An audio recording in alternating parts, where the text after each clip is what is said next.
আমিরে জামাত বাংলাদেশ জামাত ইসলামের আমির ডাক্তার শফিকুর রহমান এবং বিএনপির চেয়ারপারসন সাবেক প্রধানমন্ত্রী বেগম খালেদা জিয়ার সাথে পাকিস্তানের পররাষ্ট্রমন্ত্রীর অসাধারণ দৃশ্য।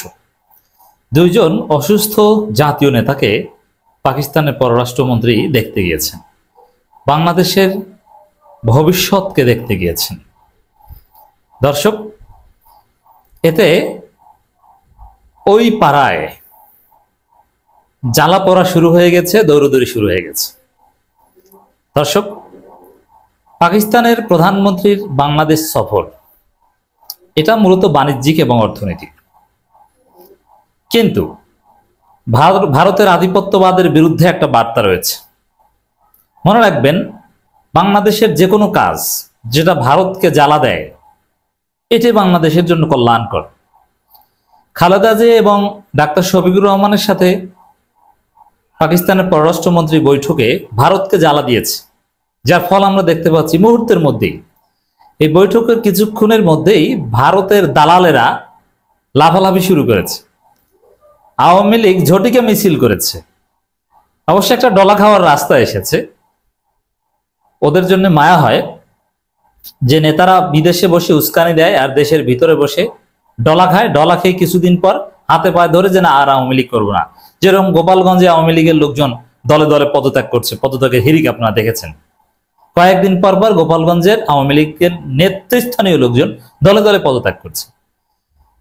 তো এখন পাকিস্তানের পররাষ্ট্রমন্ত্রীর বাংলাদেশ সফর, যেটা বাংলাদেশের অর্থনীতির জন্য অত্যন্ত তাৎপর্যপূর্ণ, তো এটাকে পুঁজি করে এই ভারতের দালালেরা, মোদির সন্তানেরা গুলিস্তানে মিছিল করেছে।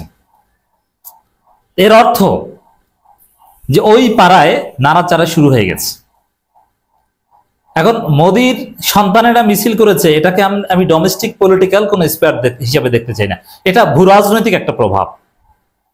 মোদি বলে দিয়েছে, বলে দিয়েছে, কিছু লোকজন জটিকা মিছিল করেছে। আবার কিছু মোদির গোলামেরা রাজপথে নেমেছে, ঝটিকা মিছিল করেছে কয়েক মিনিটের জন্য, অল্প কিছু। আবার কিছুর মোদির গোলাম আছে যারা ডাক্তার, ইঞ্জিনিয়ার বা এখনো সপদে বহাল আছেন, আওয়ামী লীগের কোনো পদ পদবি ছিল না, কিংবা আওয়ামী লীগ হয়ে কখনো মিছিল মিটিং করেননি, বা সরাসরি সুবিধাভোগীও নয়, কিন্তু মোদির গোলাম যারা এখনো বহাল তবিয়তে আছে। আমি অনেককে চিনি, আমার ফেসবুকের ফ্রেন্ড লিস্টে আছে বা হোয়াটসঅ্যাপে যোগাযোগ হয়, প্রফেসর, ডাক্তার, এরকম অনেকে আছেন। তা এরাও নড়াচড়া শুরু করে দিয়েছে, এরাও কান্নাকাটি করা শুরু করেছে। পাকিস্তানের প্রধানমন্ত্রী এত বড় কথা, পাকিস্তানের প্রধানমন্ত্রী বাংলাদেশে হাটে ইউনূসের সাথে মিটিং, খালেদা জিয়ার সাথে মিটিং, ডাক্তার শফিকুর রহমানের সাথে মিটিং, এগুলোতে তাদের জলে এই যে জ্বলাপোড়া, বুঝতে হবে যে বাংলাদেশ সঠিক পথে আছে।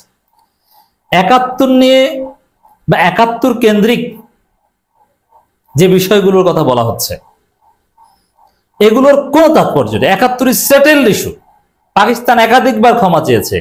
Forget and forgive policy, Shimla চুক্তির মাধ্যমে তাদেরকে শেখ মুজিব ক্ষমা করে দিয়েছে 1974-এ, এবং শেখ মুজিব পাকিস্তানের সাবেক প্রধানমন্ত্রীকে ওয়ার্ম ওয়েলকাম জানিয়েছে। অর্থাৎ এখন ৭১ নিয়ে ক্ষমা চাওয়া, অমুক্তম, এমনকি পররাষ্ট্রমন্ত্রী তৌহিদ হোসেন, এও তো ভারতের দালাল। এগুলো বলার কোনো প্রশ্নই আসে না। হোয়াটএভার, ইউনূস সরকার তো আজকে আছে কালকে নেই, কিন্তু বিএনপি জামাত আছে। বিশেষ করে খালেদা জিয়া আমাদের শ্রদ্ধার পাত্র। খালেদা জিয়া আপোষহীন থাকতে পারেননি শেষ পর্যন্ত। সন্তানের জন্য 2008 সাল থেকে তিনি আপোষ করা শুরু করেছেন।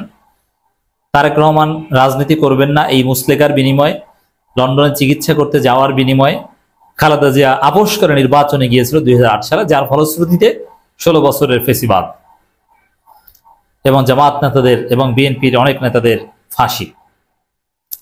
তো এই জায়গায় তারপর খালেদা জিয়া আমাদের কাছে অনেক মূল্যবান, সম্মানিত।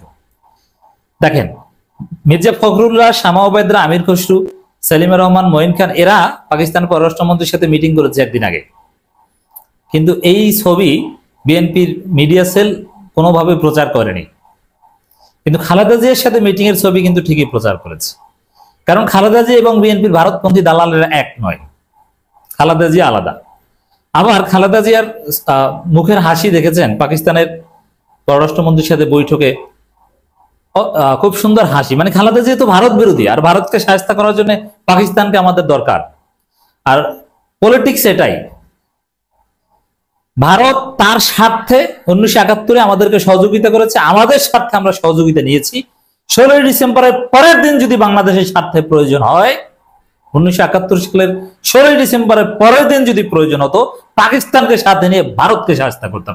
এইটাই রাজনীতি। রাজনীতি এরকমই নিষ্ঠুর। পৃথিবীতে এরকম অনেক এক্সাম্পল আছে।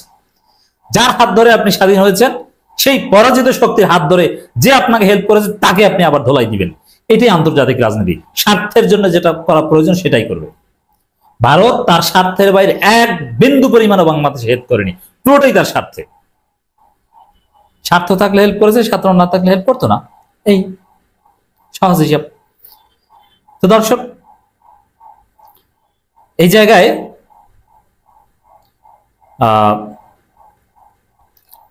খালেদা জি এবং ডাক্তার শফিকুর রহমানের সাক্ষাৎ, এটা তাৎপর্যপূর্ণ।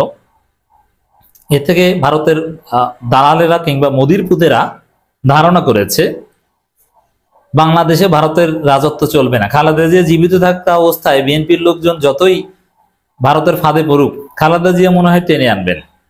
যেমন এই ফজু পাগলাদের দিন শেষ হয়ে যাচ্ছে, দেখেছেন না? রুমিন ফারহানাদের দিন শেষ হয়ে যাচ্ছে।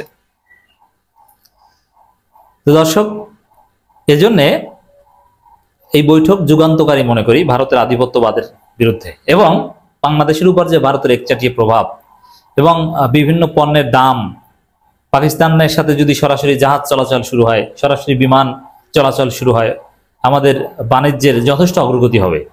অনেক হাই কোয়ালিটি প্রোডাক্ট আমরা কম মূল্যে পাবো, যেটা আমাদের জন্য জরুরি। পাকিস্তানের সাথে আমাদের হিসাব সরাসরি এইটাই, এর বাইরে কোনো হিসাব নাই। ব্যবসায়িক স্বার্থ এবং আমাদের নিরাপত্তা, ভারত আমাদেরকে যেন তাদের অঙ্গরাজ্যের মতো ট্রিট করতে না পারে, এই জন্য পাকিস্তানকে দরকার, চীনকে দরকার।